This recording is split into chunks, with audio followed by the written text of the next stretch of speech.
नमस्कार दोस्तों, आपका स्वागत है मेरे चैनल पे। और ये देखिए, मैंने एकदम से नया ब्लेड लिया है और आज मैं अपने जो एडेनियम के प्लांट हैं इनकी कटिंग करूँगी। और जो कि मैं यही बात आपको बताना चाहूँगी कि अगर आप एडेनियम के शौकीन हैं या किसी भी प्लांट के, अगर वो ग्राफ्टेड हैं या उनमें बहुत सुंदर फ्लावर आते हैं या फल लगते हैं, तो आपको उसकी जानकारी बहुत ज़रूरी है। जैसे कि मेरे साथ हुआ, मुझे सिर्फ ये था कि अडेनियम की जो बोनसाई है या इसका जो कॉडेक्स है देखने में बहुत सुंदर लगता है, घर में अच्छा लगेगा छोटा सा पेड़।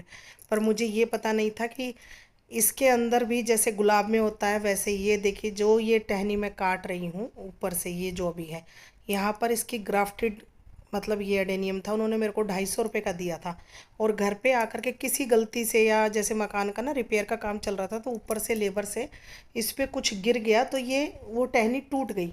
उसके बाद नीचे से जो ये दो टहनियाँ देखो, ये दो है ना, ये फूटी आई वहाँ ऊपर से, तो वो टूट चुका था, वहाँ से कुछ निकला नहीं यहाँ से। और ये ग्राफ्टिंग का इतना सा हिस्सा देखिए अभी बचा है और नीचे से दो शाखाएं नई निकली। और उन शाखाओं में जो कि फ्लावर आए वो एकदम से सिंगल पेटल के आए, और जो कलर मैं लेके आई थी वो था भी नहीं। मैंने जो लिया था ग्राफ्टिंग का जो अडेनियम था उसमें बड़ा सुंदर मैरून कलर का फ्लावर खिला हुआ था और काफ़ी सारी उसमें डबल पेटल में था, और ये जो है ये सिंगल पेटल वाला नॉर्मल था। तो मेरे से ये गलती हुई कि मुझे उसका पता नहीं था। मैंने 250 रुपये भी खर्च किए और मेरे को इतने दिन इंतज़ार के बाद एक बार फ्लावर आया, दो बार आया, मेरे कुछ समझ में नहीं आ रहा था। फिर मैंने थोड़ा सा ध्यान दिया कि ये जो है मेरा, ये मेरा सबसे पहला वाला पुराना अडेनियम है जो कि मैं शायद 100 या 120 रुपये का लेके आई थी। और इसकी देखिए, इसके अंदर खूब सारे फ्लावर आते हैं भर भर के। और इसको अभी मैंने सारे को प्रूनिंग कर दिए क्योंकि मार्च का महीना था, तो इनमें अभी हम हार्ड प्रूनिंग कर देंगे तो उतनी ज़्यादा ही इसके अंदर शाखाएं बनेंगी, और जितनी शाखाएं बनेंगी इतने ज़्यादा इनमें फ्लावर आएंगे। देखने में हमारा पेड़ भी सुंदर लगेगा। और इनकी गुड़ाई वगैरह भी कर दी और मैं इनकी अभी रिपोर्टिंग भी करूँगी।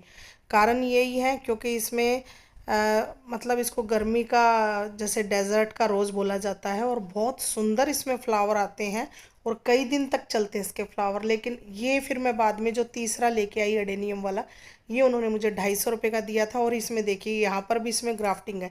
अब मेरे समझ में आ गई है कि मेरे उसमें एडेनियम में गलती क्या हुई। गलती यही हुई कि मुझे ये नहीं पता था, मैंने उसके नीचे से जो नई टहनियाँ निकली उनको चलने दिया। अगर मैं उनको काट देती और कोशिश करती कि जो ऊपर से जहाँ पर ग्राफ्टिंग हुई वहीं से फ्लावर निकले, तो अब मैं इसको बड़ा ध्यान से रखती हूँ। देखिए 6 इंच के छोटे से पॉट में है, लगभग इसको 8-9 महीने हो गए हैं आए हुए।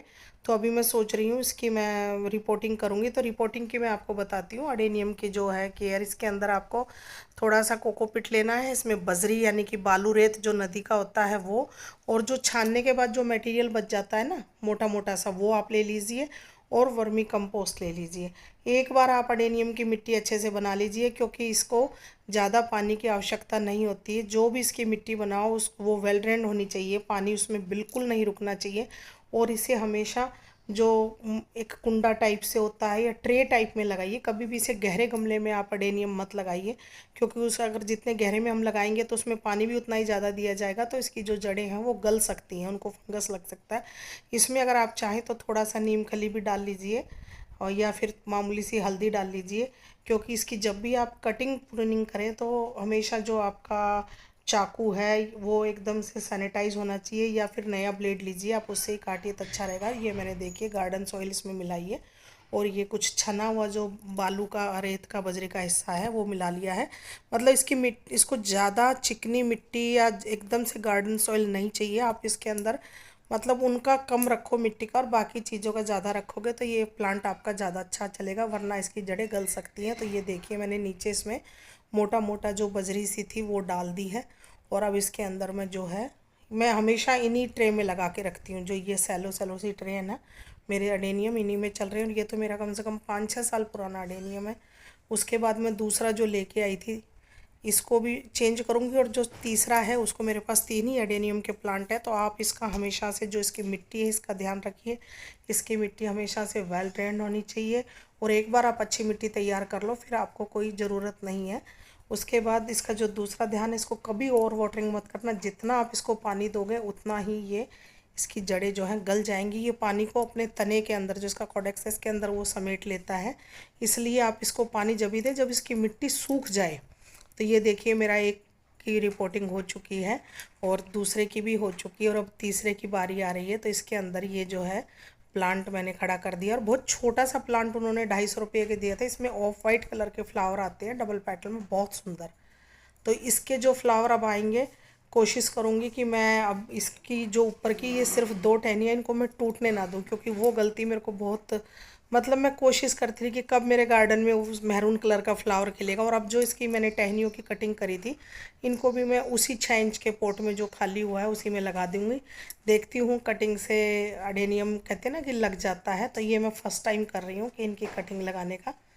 और मैं आपको वही बता रही हूँ कि आप ये प्लांट ले आइए। कटिंग से भी देखो लोग लगाते हैं, इसकी ग्राफ्टिंग भी करते हैं, बट इसका ध्यान रखिए कि ग्राफ्टिंग वाला पोर्शन जो है वो ना टूटने पाए। तो अब ये मैं इसके थोड़े से स्टोन पड़े थे मेरे पास, मैंने अभी कुछ गार्डन वार्डन बनाया था मिनिएचर, तो उन्हीं को मैं इससे डेकोरेट कर रही हूँ। इससे पानी भी काफ़ी दिन तक इसमें नमी बनी रहेगी। और गर्मियों में तो आपको ये स्टोन वगैरह जो छोटे सैलो पॉट है इनके ऊपर कुछ ना कुछ रख देना चाहिए, उससे इनको प्रॉपर सनलाइट में रखिए, आपके पौधे सालों साल चलेंगे और गार्डन की शोभा